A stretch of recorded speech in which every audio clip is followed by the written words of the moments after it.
Hello everyone, स्वागत है आप सबका आपके अपने यूट्यूब चैनल आरपीसी गुरुजी ऑनलाइन में।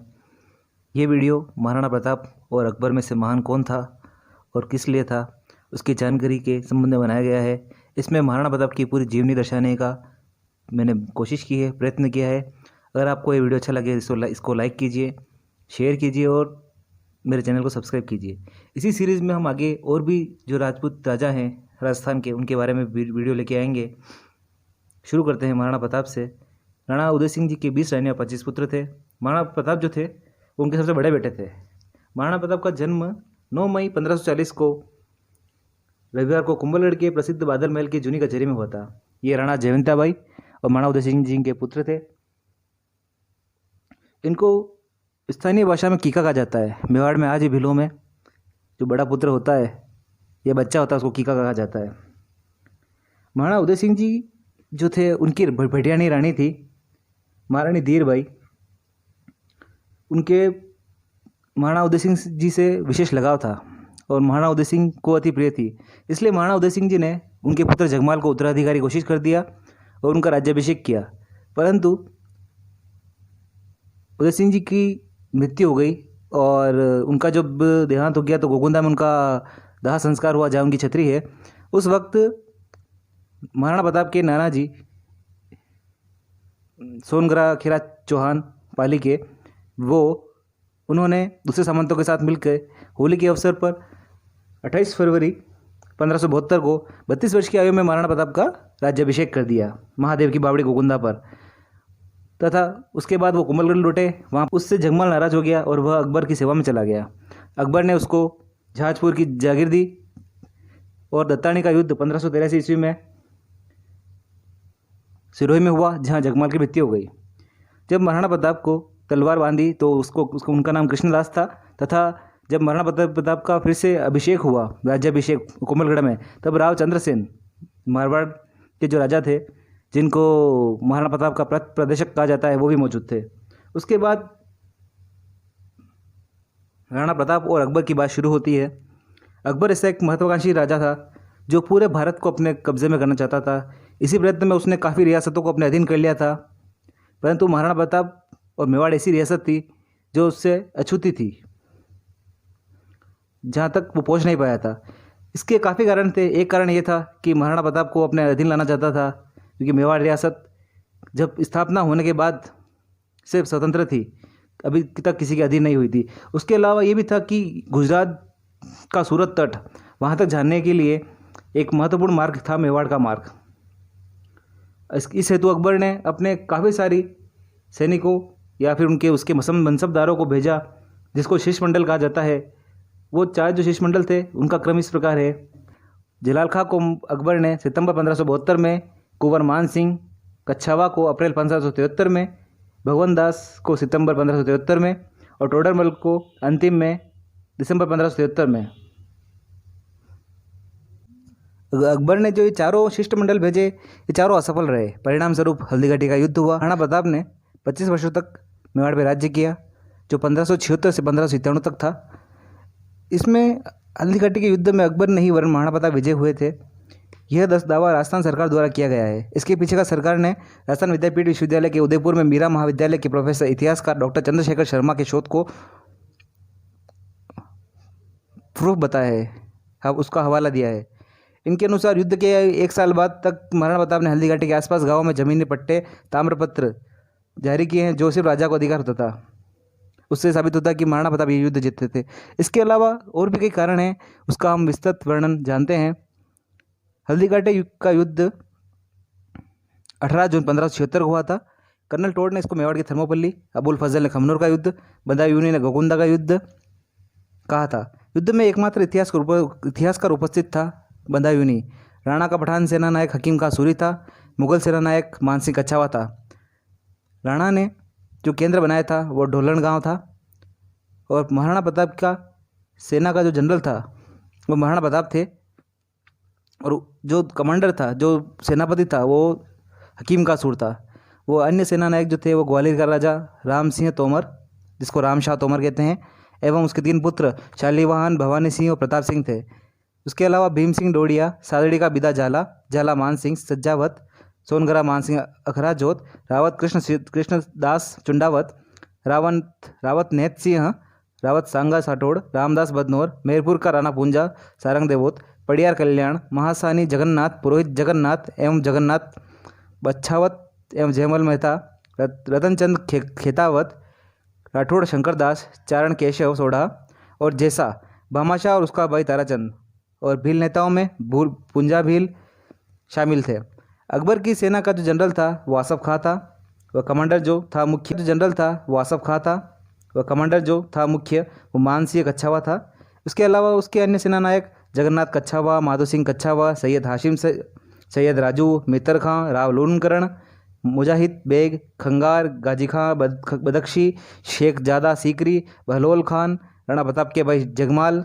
ख्यातों के अनुसार मानसिंह के अधीन 80,000 सैनिक और प्रताप के पास 20,000 सैनिक थे। मुणोद नैन्सी के अनुसार मानसिंह के पास 40,000 सैनिक और प्रताप के पास 9,000 सैनिक थे। युद्ध में उपस्थित इतिहासकार बदायूनी के अनुसार मानसिंह की सेना में 5,000 सैनिक तथा प्रताप की सेना में 3,000 घुड़सवार थे।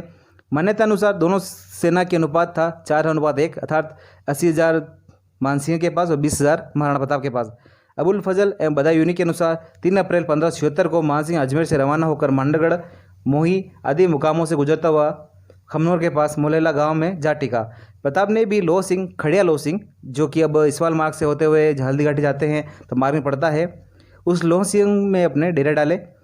अकबर की सेना का जो नायक था कुंवर मानसिंह कच्छावा और महाराणा प्रताप की सेना का जो सेना नायक था वह हकीम खां सूर थे। पहला बार इतना जोशीला था कि मुगल सैनिक चारों ओर जान बचाकर भागने लगे। बदायूनी जो खुद मुगल दल में था वो भी जान बचाकर भाग गया। इसके बाद एक मित्र खान नाम का जो मुगल नेता था जो इस फौज में था, उसने मेहतर खां ने झूठी अफवाह फैला दी कि बादशाह अकबर स्वयं शाही सेना लेकर आ रहे हैं। इस पर मुगलों में फिर से जोश आया और उनकी सेना फिर से युद्ध करने को तैयार हुई। इसके बाद एक और वाकया जो सुनने में आता है वो ये है कि बदायूनी ने आसफ खां नाम के व्यक्ति से पूछा था कि हमें किससे पता चलेगा कि कौन सा राजपूत राजा हमारी ओर से लड़ रहा है। तब आसफ खां ने जवाब दिया कि चाहे किसी भी ओर का राजपूत मरे, इस्लाम को हर दिशा में लाभ ही होगा। हल्दी घाटी को हाथी का युद्ध भी कहा जाता है क्योंकि इसमें महाराणा प्रताप की तरफ से लूणा और रामप्रसाद तथा खांडेराव और चक्रवाप नाम के हाथी लड़ रहे थे। इसी तरफ से मानसिंह की तरफ से गजराज, रनमदार, गजमुक्ता और मर्दाना हाथी लड़ रहे थे। मानसिंह को जब महाराणा प्रताप ने भाले से वार किया तब मानसिंह मर्दाना हाथी के होद में छुप गया, परंतु जो मर्दाना हाथी था उसकी सूंड में जो तलवार थी उससे चेतक जो महाराणा प्रताप का घोड़ा था उसकी टांग कट गई और वह घायल हो गया। परंतु महाराणा प्रताप ने संतुलन बनाते हुए बहलोल खान नाम के पठान पर वार किया और बहलोल खान पठान को घोड़े समेत 2 टुकड़ों में काट दिया। यह देखकर मुगल सेना और भयभीत हो गई, परंतु चेतक के घायल होने पर सादड़ी के झालाबीदा ने महाराणा प्रताप का छत्र धारण किया और उन्हें वहाँ से निकल जाने को कहा, क्योंकि वो चाहते थे कि मेवाड़ का जीवन जो है वो महाराणा प्रताप के हाथों में है। इस पर महाराणा प्रताप पहाड़ियों से होते हुए निकल गए और युद्ध में जो झालाबीदा थे वो शहीद हुए। वहाँ से निकलकर महाराणा प्रताप जाडोल के कोलियारी में पहुँचे। फिर वहाँ से उन्होंने कमनाथ आवरगढ़ की पहाड़ियों को अपनी राजधानी बनाया, जो आपातकालीन राजधानी रही।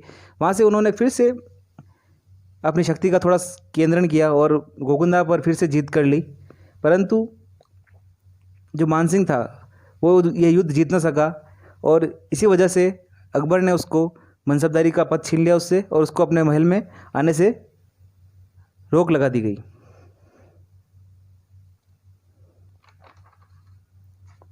इसके बाद कुंभलगढ़ का युद्ध होता है सन 1578 का। मुगल फौज के लौट जाने के बाद प्रताप ने गोकुंदा पर अधिकार कर लिया। वहाँ मांडन कुपावत को शासक नियुक्त किया। इसके पश्चात राणा प्रताप ने कुंभलगढ़ को अपना केंद्र बनाया और काफ़ी मुगल जो ठिकाने थे मेवाड़ के अंदर उन पर आक्रमण करना शुरू कर दिया। इससे क्रुद्ध होकर अकबर ने अक्टूबर 1577 ईस्वी में शाहबाज खान के नेतृत्व में एक सेना मेवाड़ पर भेजी। शाहबाज खान ने 1578 में कुंभलगढ़ पर आक्रमण किया। लंबे समय तक उसने कुंभलगढ़ पर आक्रमण जारी रखा। इससे कुंभलगढ़ के अंदर रसद सामग्री की कमी हो गई और महाराणा प्रताप ने सोनगरा मानसिंह पर कुंभलगढ़ किले का भार देकर वो वहाँ से पहाड़ियों में निकल गए और कुंभलगढ़ पर 3 अप्रैल 1578 को आसफ शाहबाज खां का और 3 अप्रैल 1578 को शाहबाज खां ने कुंभलगढ़ पर अधिकार कर लिया। इसके बाद 1580 में फिर से अकबर ने अब्दुल रहीम खान खाना को मेवाड़ के अभियान पर भेजा और वह भी सफल नहीं हो सका। परंतु राणा अमर सिंह ने शेरपुर पर के मुगल शिविर पर आक्रमण किया और वहाँ पर अब्दुल रहीम खान खाना के परिवार को बंदी बना लिया। इस पर महाराणा प्रताप ने संदेश भिजवाया कि औरतों को और किसी के परिवार को बंदी बनाना मेवाड़ की शान के विरुद्ध है और तुरंत उसके परिवार को रिहा कर दिया जाए। यह सुनकर खान खाना द्रवित हो गया। इसके बाद आता है भामाशाह से भेंट। क्योंकि महाराणा प्रताप इतने समय से संघर्ष कर रहे थे तो उनका राजकोष खाली हो चुका था और वह सिंध की ओर जाना चाहते थे कोष के लिए। परंतु उनके मंत्री भामाशाह और उनके भाई ताराचंद ने महाराणा प्रताप को 25 लाख रुपए और 20,000 सोने की अशर्फियाँ भेंट की, जिससे महाराणा प्रताप ने 25,000 सेना का 12 वर्ष तक पोषण किया। इसी के लिए भामाशाह को दानवीर और मेवाड़ का उद्धारक कहा जाता है। महाराणा प्रताप ने अपनी युद्ध नीति यहाँ से चेंज की, बदलाव किया और उन्होंने छापामार युद्ध पद्धति स्टार्ट की। इसी के बाद आता है 1582 का दिवेर का युद्ध। अमर काव्य वंशावली के अनुसार 1582 ईस्वी में राणा प्रताप ने दिवेर में जबरदस्त आक्रमण किया।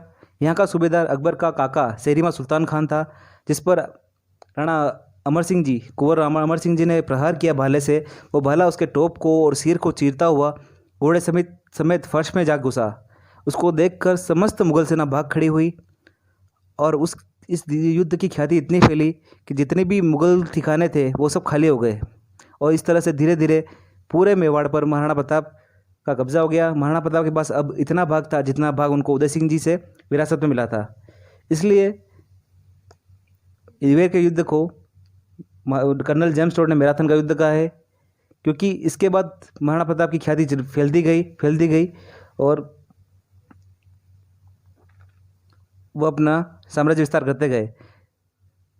इसके बाद 5 दिसंबर 1584 को कच्छावाद जगन्नाथ के नेतृत्व में एक सशक्त सेना अकबर ने फिर से मेवाड़ भेजी, परंतु यह जगन्नाथ कच्छावा सफल ना हो सका और मांडलगढ़ में इसका देहांत हो गया, जहाँ पर इसकी छतरी बनी हुई है।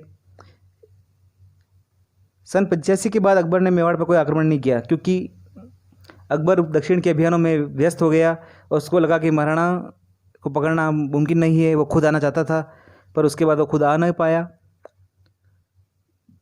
19 जनवरी 1597 ईस्वी को 57 वर्ष की आयु में महाराणा प्रताप की मृत्यु हो गई। जब अकबर को यह संदेश मिला तो अकबर ने खुद ने शोक प्रकट किया और उसकी आंखों में आंसू आ गए। तो यह देखकर कवि दुर्सा आड़ा, जो अकबर के समकालीन उसके दरबार में थे, उन्होंने ये निम्न पंक्तियाँ कही: गहलोत राणो जीत गयो दसन मुंद रसना डसी नीलास मुख भरिया नयन तो मृत शाह प्रताप सी। अर्थात जिसकी मृत्यु पर अकबर जैसे व्यक्ति की आंखों में आंसू आ गए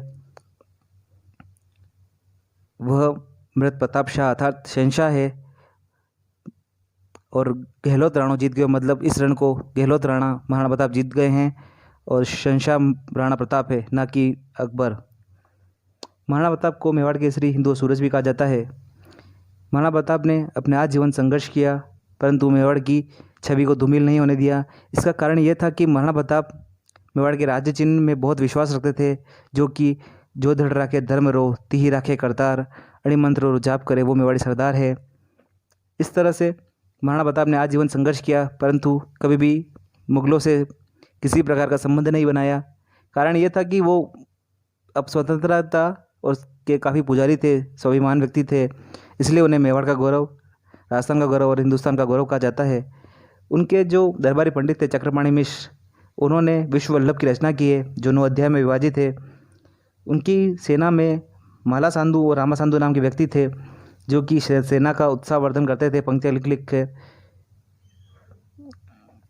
दुर्सा आड़ा ने भी प्रताप के नाम पर विरुद्ध छत्री नामक एक काव्य ग्रंथ लिखा है। महाराणा प्रताप ने 85 के बाद चावंड को अपनी राजधानी बनाया था। यहाँ पर उन्होंने काफ़ी विकास किया, महल बनाए, माता चामुंडा का मंदिर बनाया। यहीं पर उनके दरबार में निसारुद्दीन नामक चित्रकार ने रागमाला 36 रागिनों के ध्यान सहित चित्र बनाया और चावंड चित्रशैली को जन्म दिया। इस प्रकार महाराणा प्रताप का नाम इतिहास में अमर हो गया। अकबर पूरे हिंदुस्तान का राजा था, लेकिन वो मेवाड़ जैसे क्षेत्र को न जीत पाया। इससे ये सिद्ध होता है कि महाराणा प्रताप अकबर से महान थे, न कि अकबर। Thank you.